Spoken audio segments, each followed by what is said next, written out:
gas treatment and monitoring after closure. Phase one,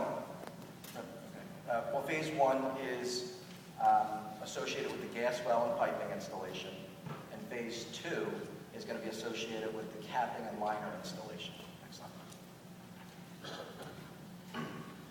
This landfill closure addresses the fill material that was brought in by strategic environmental partners.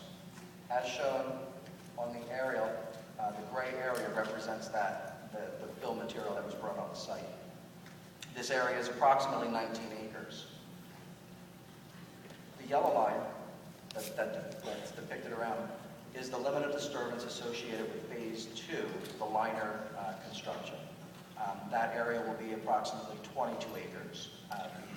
The reason for the additional disturbance is to accommodate stormwater and grading needs. Upon taking control of the site, the NJDEP installed temporary stormwater controls and applied a posi shell on the fill material. This is a spray applied material, and it was applied to reduce odor, minimize odor, or reduce the odors, improve, or to try to reduce the water infiltration into the fill material, and stabilize and try to prevent erosion. In addition, the posi shell changes colors in a presence of hydrogen sulfide. So the hydrogen sulfide that was in the fill material that migrates up to the ground surface, the posi shell would change color. As a result, the DEP installed 9 extraction points that are highlighted by the blue squares in these locations that had indicated a presence as a interim emergency measure. The extraction points were then connected to a series of pipes and to the existing treatment area. Next slide. The first phase will include installing 21 additional wells to the 9 existing gas extraction points. These wells will vary in depth between 10 feet and 30 feet below ground surface.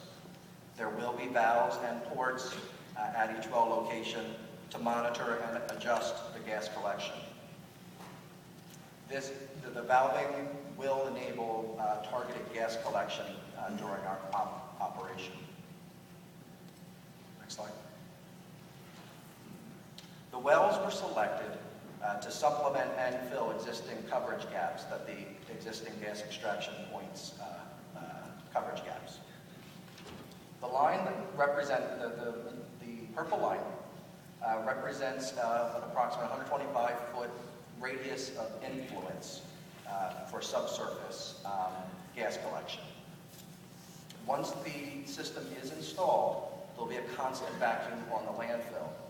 And this system, once it's installed and operational, will remain operational during the second phase of this project, the capping and liner installation.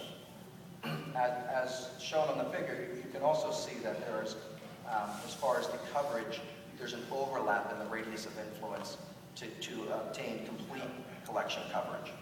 Next slide. Once the wells are installed, they will be connected to a series of piping. This piping will also have valving on it to adjust collection rates based on the operation. And the system will be a looped system with an additional header line or pipe that connects to the treatment system. In addition, during this phase one, there will be a temporary liner installed on select areas of the side slopes, as shown in green.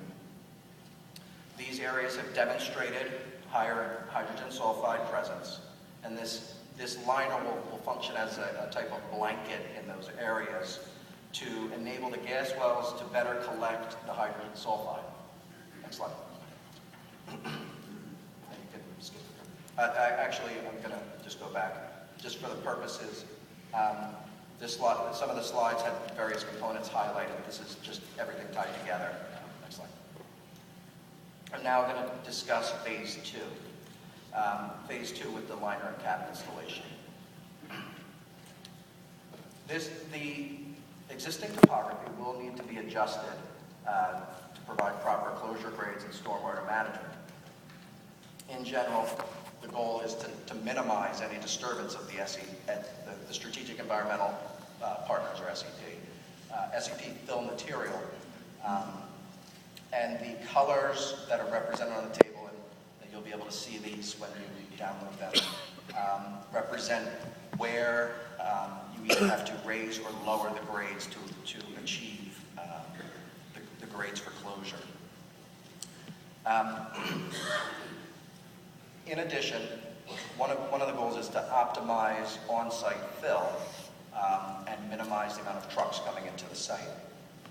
There will be areas, as shown right here, where we're going to be using on-site fill to regrade. But please note that the dashed line that I'm highlighting right here is the approximate limit of the SEP fill. The fill that we're trying to use on site is outside of that and not trying to disturb that. There will be, just one second, there will be approximately 9,000 yards of material, imported clean fill, that will be needed to achieve this grading prior to the cap. Next slide, please. Just want to briefly go over the cap profile or cross-section. I'm going to work from the bottom up. So the regraded subgrade, that's right here, the bottom of the cap, is that regrading that I had just shown. There will then be a 6-inch layer of clean fill, followed by an impermeable geomembrane on top. This membrane is what prevents the hydrogen sulfide from being released, and as well as prevents the rainwater and stormwater from infiltrating into the fill. Above that will be a geocomposite drainage net, which basically collects any water that infiltrates through the above fill, and that would then also be handled at the stormwater.